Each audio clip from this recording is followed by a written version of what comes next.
Hello, dear friends. Welcome to this session of the lectures on renal physiology. And today, our topic is a physiology of micturition. Till now, we have discussed about the formation of urine by the kidneys and certain other basics of the renal physiology. Now, let's discuss how the urine that is formed by the kidney it will be transported at its storage site and then it will be voided. Now just see what is micturition. So micturition it is the process by which urinary bladder empties when it becomes filled.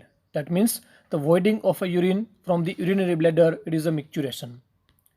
Now before going to the process of micturition, just have a look over the various structures that are concerned with the formation, transport and the voiding of a urine. So now you know the two kidneys that are located in the posterior wall of the abdomen on each side that are concerned with the formation of the urine. The urine that is formed by these kidneys it will be transported via the ureters, again one on each side, and it will be stored in the urinary bladder, and then through this urethra the urine will be voided from the bladder. Now coming to the important part here, it is the physiological anatomy of the bladder, urinary bladder. Now urinary bladder it is the basically storage site for the urine, and it is a chamber like structure that is composed of a smooth muscle that are known as a detrusor muscles, whose fibers are extended in all the directions, and the contraction of this muscle, detrusor muscle, it will cause the voiding of a urine. That means it will cause a emptying of a bladder. Now let us discuss in detail about the structure of this bladder and concerned portions. Okay.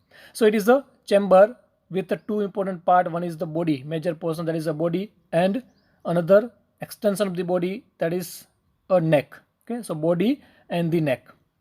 Now this bladder is composed of the smooth muscle that are in the form of the detrusor muscle, and inside this they are bounded by a mucosa. So inner part of this bladder it is a mucosa, and you can see these are the foldings of the mucosa within the inside of bladder, so that are present in the form of the rugae. But the small portion, small triangular portion in the posterior wall of the bladder in a lower portion, you can see this is known as a trigone, and where you can see it is a smooth, there are no rugae or there are no fold here. Okay, so this is because of the firm attachment of this part of the mucosa with that of the muscle cord, while here it is a loose attachment. So now the importance of trigone is that the upper two angle of the trigone you can see here, where there is a opening of the ureter from both the side, they are entering in the bladder at the upper part. Okay, but they are opening here, that means they are traveling through the bladder wall from here to here. That means for around 2 to 3 centimeter the bladders are obliquely running through the bladder wall and then opening inside the bladder. Okay, so this oblique running for a few short distance it will provide a valvular like structure, so that means that will prevent the backflow of urine from here to here. Okay, so it is act as a valvular flap. Now coming to this apex portion of this trigone, so that will continue as a conical extension in the form of the bladder neck. Okay, so this is a bladder neck that is around 2 to 3 centimeter long. Okay, and that bladder neck it is also known as a posterior urethra, that is surrounded by the smooth muscle. Okay, so these are the smooth muscle again in the form of the detrusor, and that is also containing the elastic tissue. So this muscle surrounding this bladder neck, that is known as the internal urethral sphincter. So that muscles are acting as a valve, acting as a sphincter. So the natural tone of that muscle it will keep this valve constricted. That means it will prevent the voiding of urine except there is a micturition reflex. So that is because of the natural tone of that muscle here. Okay, while the contraction of the detrusor muscle it will cause the voiding of the urine. Now again, as this bladder neck there is a posterior urethra, it will continue as the urethra proper. Then again after few centimeters you will see the urethra it is bounded by a ring of the muscles that are a skeletal muscle. Okay, so urethra that is piercing, that is passing through the urogenital diaphragm here, where the urethra is bounded by a ring of the skeletal muscle fiber. So that again that fiber are acting as a sphincter, and that are known as the external sphincter. So that is under a voluntary control. Okay, so overall the urethra is having a two sphincter. Initially the internal sphincter that is under autonomic control made up of the smooth muscle, while this external sphincter that is under a voluntary control and that are made up of the skeletal muscle fiber. Okay, so this all about this bladder and its anatomy. Then coming to the nervous innervation to the bladder, nerve supply to the bladder. So bladder is receiving three type of the fiber: parasympathetic fiber, sympathetic fiber, and the somatic fiber. So you will better understand from this figure. Okay. So now just look at this. This is the bladder, this is the urethra, this is the external sphincter, and here it is the spinal cord segment. Okay. So the three important innervations, the most important are the parasympathetic fibers through the pelvic nerve. Okay. So primary are the pelvic nerves that are innervating the bladder as well as the this urethra. Okay. So this pelvic nerve, it is consisting of both the type of the fiber, sensory as well as the motor fiber, and these nerves are ending at a spinal segment S2, 3 and 4 level. Okay.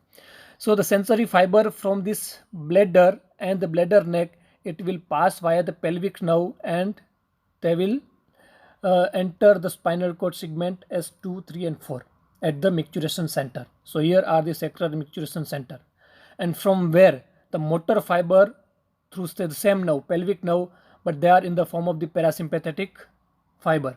So that motor parasympathetic fiber through the pelvic nerve, it will again innervate the bladder, body of the bladder as well as the neck of the bladder, that means the internal sphincter.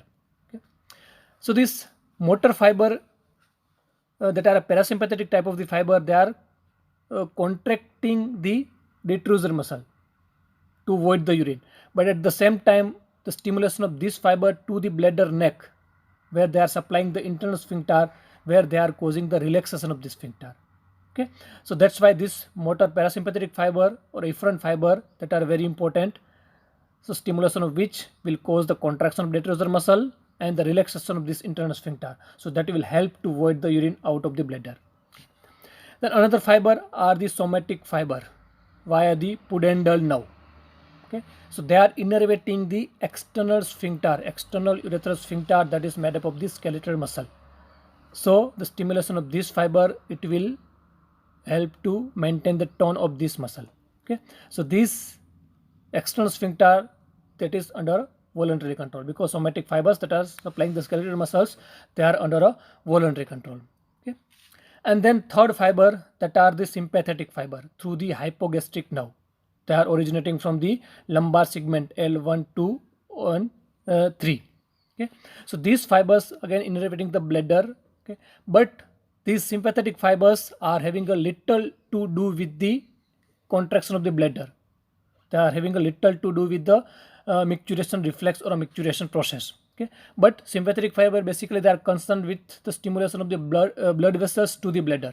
Okay, and another importance of this sympathetic fiber is that the during the ejaculation in the male, during ejaculation, the sympathetic discharge to this bladder wall, it will cause a constriction of this internal sphincter. So during the ejaculation, this sympathetic discharge, it will prevent the reflux of semen into the bladder by constricting this internal sphincter. Okay, otherwise the sympathetic fiber has a no role or a very little role with the process of a micturition. Okay. So these are the three important fiber innervating the bladder. Then the function of the urine. So there are two major functions of the urinary bladder. One is the storage of urine and second the emptying of the urine. Okay, so that we have to discuss here now. So now coming to the very important part of this topic, it is the process of a micturition, mechanism of a micturition. So it involves the two important mechanism or a two important process. The primary, it is the filling of a bladder, and then how the bladder is emptied. Okay, so first we have to discuss how the bladder will be filled first, and then by the process micturition reflex, the urine will be voided of the bladder. First let us discuss how the bladder will be filled. Okay, so it is filled by the transport of urine into the urinary bladder through the ureter. Now you know the urine is formed by the nephron within the kidneys. and then it will be transported into the renal pelvis, and then from the renal pelvis through the ureter into the bladder. Now, what is the mechanism by which the urine formed by the nephron it will reach to the urinary bladder? Okay. So first, as urine formed by the nephron, it will be transported into the renal pelvis. It will create the pressure in the renal pelvis, so it will cause the stretching of the renal pelvis. That will initiate a peristaltic contraction waves in the pelvis itself, that will spread throughout the ureter, and by that peristaltic waves the urine will be transported from the renal pelvis to the bladder. And now you know these peristaltic waves, you have learned in the GIT. So this peristalsis means there are waves containing the relaxation contraction wave preceded by the relaxation wave. So that will continue and it will empty that particular portion. Okay. So these peristaltic waves originate by the pacemaker tissue located close to the calyces. So whenever the urine will be poured into the calyces, it will cause a stretching and it will initiate the peristaltic wave through its pacemaker activity. Then coming to the capacity of a bladder to hold the urine. So as far as the volume of urine is concerned, the bladder has a two type of the capacity. One is called as physiological and another one is anatomical. So physiological capacity means the capacity after which patient will have a severe desire to micturate. Patient will not able to hold the urine. He must have to go for the urination. Okay. And anatomical capacity means the capacity beyond the physiological capacity up to which the bladder can hold the urine. Beyond this anatomical capacity, if the person is not voiding the urine, then there are chances of the rupture of the bladder. Okay. So the normal physiological capacity in the healthy adult person, it is around 250 to 450 or 500 ml.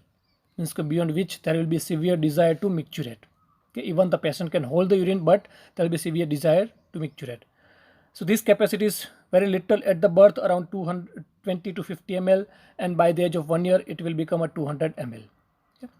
And the anatomical capacity in the adult person, it is around 700 to 800 ml. Okay.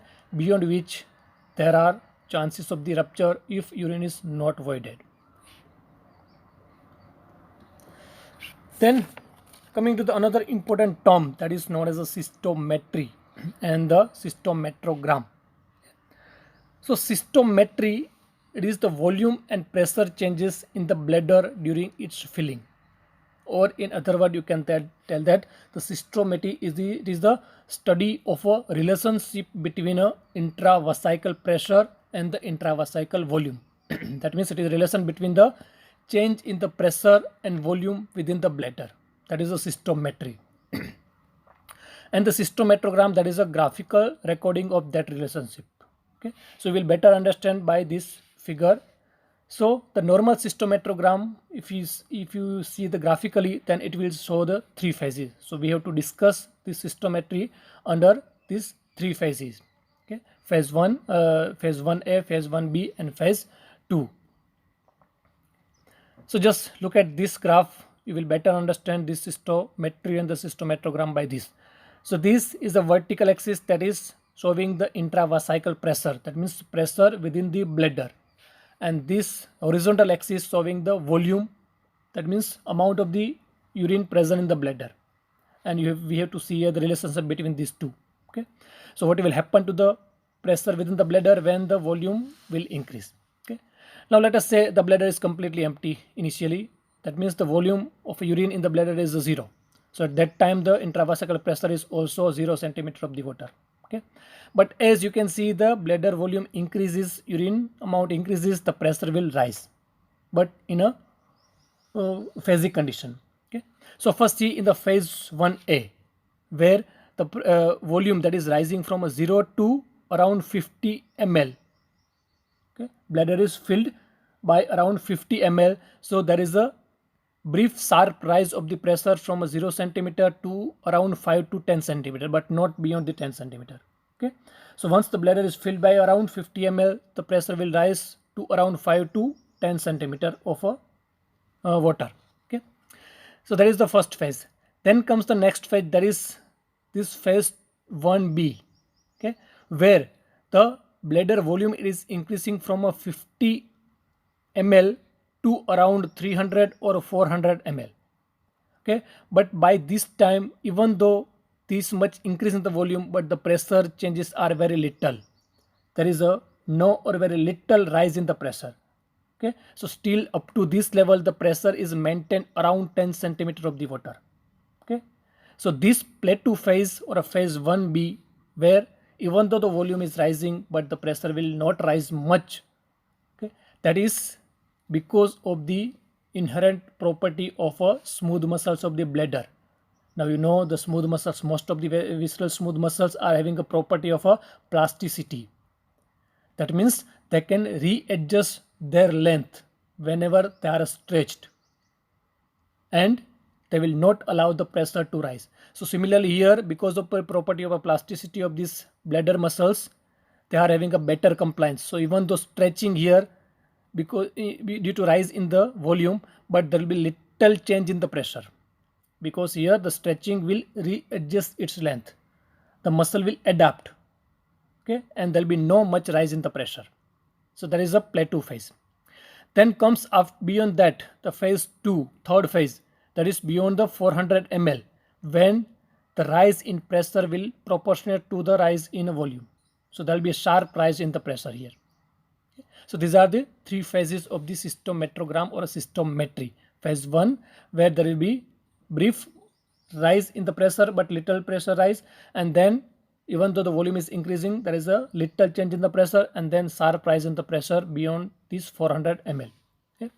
And these waves that are seen here with the broken line, that are known as the micturition waves or micturition contraction. So initially they are weak. Up to this 300 or 400 ml, these waves are weak and they will subside. They will die immediately. But beyond this limit, beyond the plateau phase, beyond this 400 ml, the micturition wave becomes strong and they will fuse.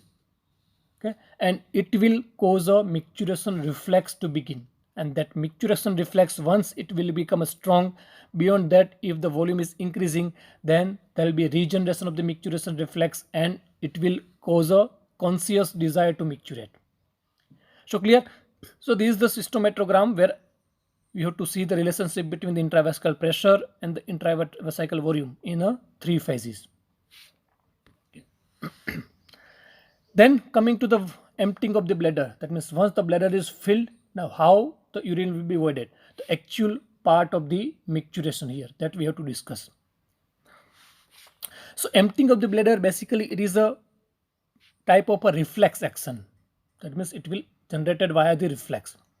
So we have to discuss here under 3 headings. One is the micturition reflex, second is the voluntary control of the micturition, and third is role of the perineal and the abdominal muscle in the micturition.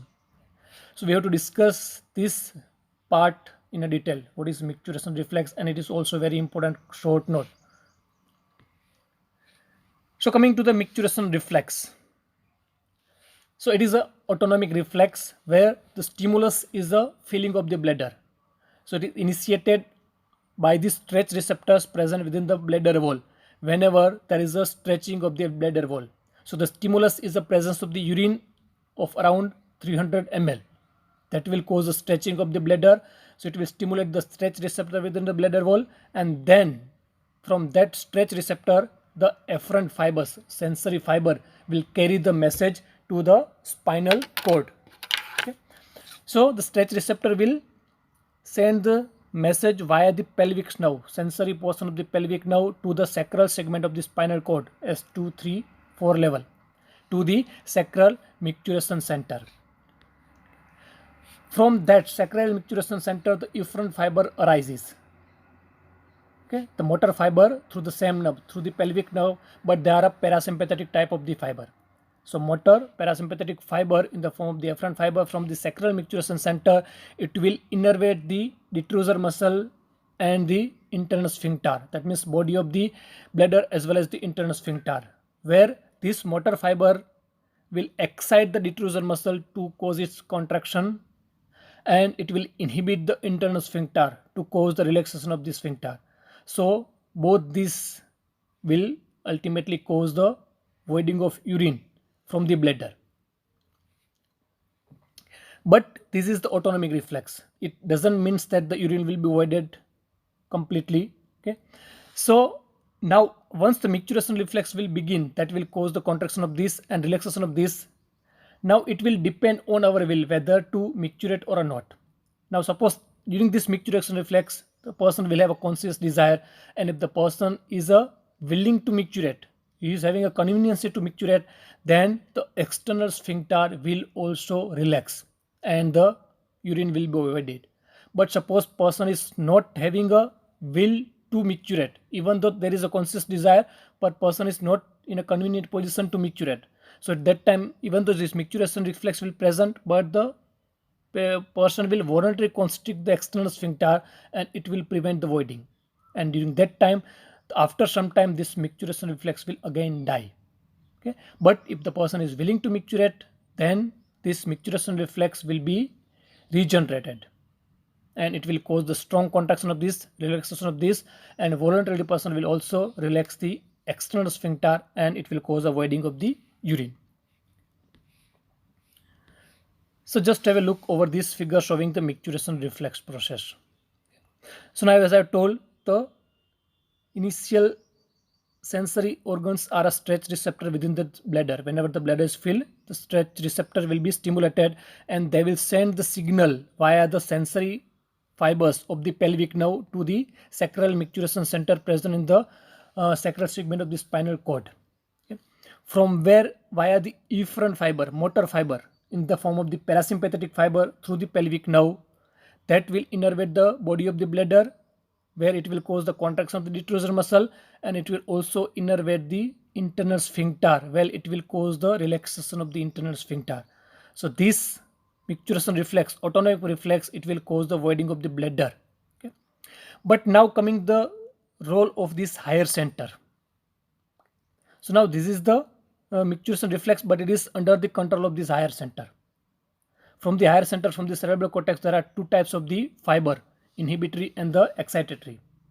So if the person is not willing to micturate during this micturition reflex, then the higher center will send the inhibitory fiber to this reflex, to the sacral micturition center, and ultimately the micturition reflex will subside and person will not avoid the urine.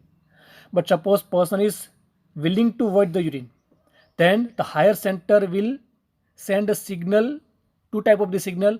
One signal that are to the sacral micturition center that are a facilitatory, so that will facilitate the micturition reflex and that micturition reflex will become stronger and it will regenerate. Okay. And second type of the fiber from the higher center, it will send to this external sphincter, to the skeletal muscle, so that will inhibit this sphincter, this voluntary sphincter, and it will relax this sphincter, so ultimately the person will void the urine. Okay, and it will complete the urination. So clear? So this is the micturition reflex that is again under the control of the higher center. Okay. So the micturition includes the three basic steps, mechanisms. One is contraction of detrusor muscle through the autonomic nervous system via the micturition reflex, and similarly the opening of internal sphincter again by the ANS, that is again the part of the micturition reflex. Okay. But ultimately the opening or a closing of the external sphincter will decide whether the urine will be voided or not. Okay. So opening of the external sphincter by the somatic nervous system, finally it will cause the voiding of the urine. Okay. So these are the three basic mechanism or events in the process of a micturition.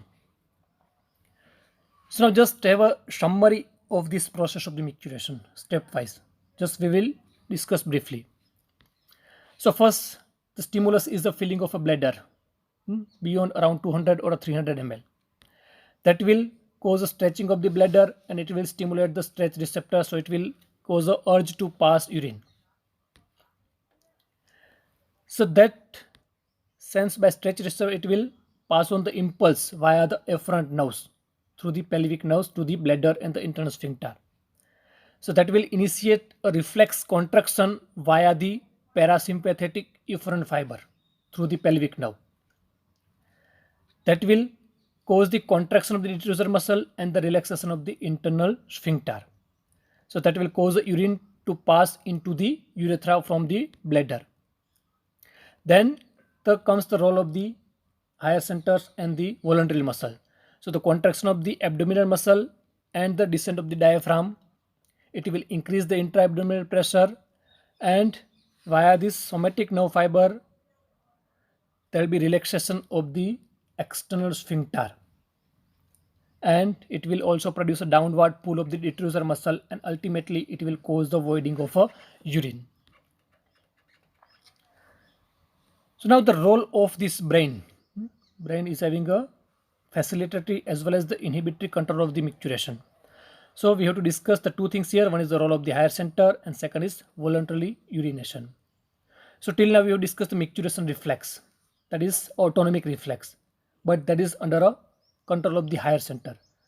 That means if once the micturition reflex is developed where you will have a conscious desire to micturate, but if you are not willing to micturate, you are not having a convenience to urinate, then the higher center will send a inhibitory signal to this micturition reflex, and ultimately the micturition reflex will die out. Okay, and if you are having a convenience to urinate at that time, then this higher center will send a facilitatory signal to the micturition reflex, so that will regenerate, and the higher center will also send a inhibitory signal to the external sphincter. So the constricted sphincter, it will now relax and the bladder will become emptied. Okay, so this is the role of the higher center depending on our will. Then coming to the voluntary urination, there is many times it happens that even the bladder is not full beyond its level, that means if it is filled little, well, the micturition reflex is not developed till, but still you can urinate. So where the process is that when there is a little urine is present and you want to urinate, so at that time initially the person will contract the abdominal muscle, that will create the pressure over the urinary bladder. So increase the pressure within the urinary bladder, it will cause the stretching of the bladder wall. So that stretching will send the signal via the sensory part of the pelvic nerve, and that will create the micturition reflex. And once the micturition reflexes begin, it will regenerate and it will cause the micturition. Okay, so this is the process for the voluntary urination when even the micturition reflex is not begin initially. Then the development of reflex in humans. So in the children below the age of 3 years, the cortical inhibition is not well developed, hence they often pass urine without their knowledge. So now you have seen that in the infants and little children under the age of 3 years, they are involuntarily passing the urine without their conscious knowledge, because there still the higher centers, they are not developed, they are not controlling this micturition reflex. So here even though little urine is present around 50 to 100 ml, then that will begin the micturition reflex, and because the higher centers are not controlling that reflex, the person or the children will void the urine. Okay, but by training the children will develop that reflex, and by the age of 3 years they are having a control of the higher center and they can hold the urine if there is no desire to micturition. So this is all about the physiology of a micturition.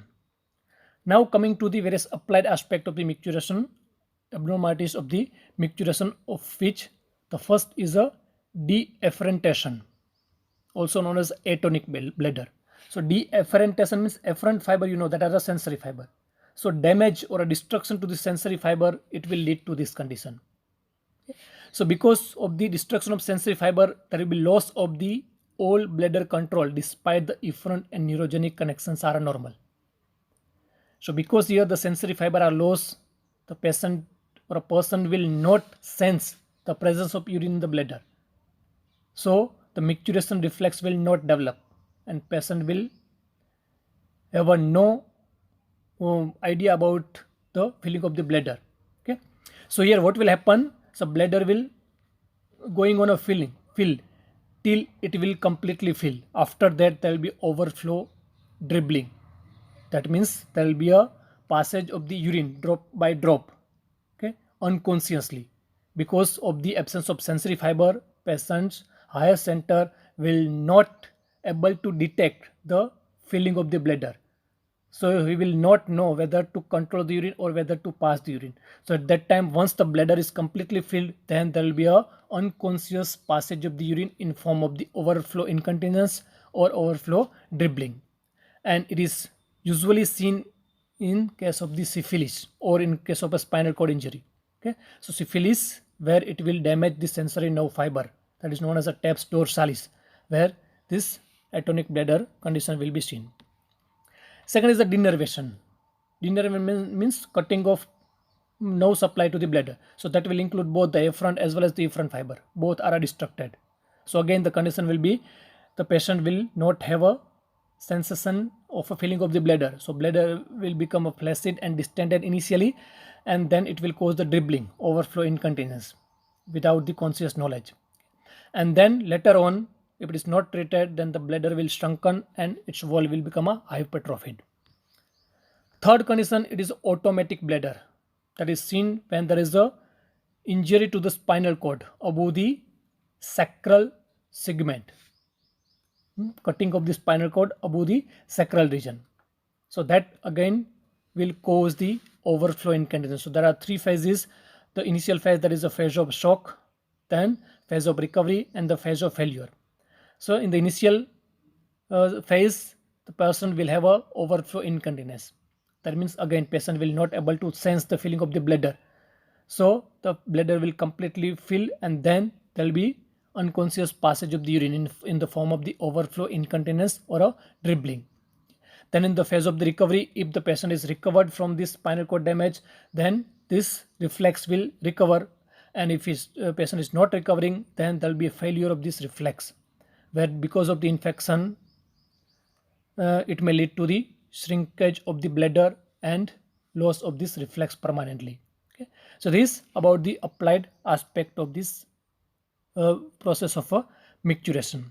So this completes all about the today's topic and almost all the basics regarding the physiology of the kidney. Okay. So thank you.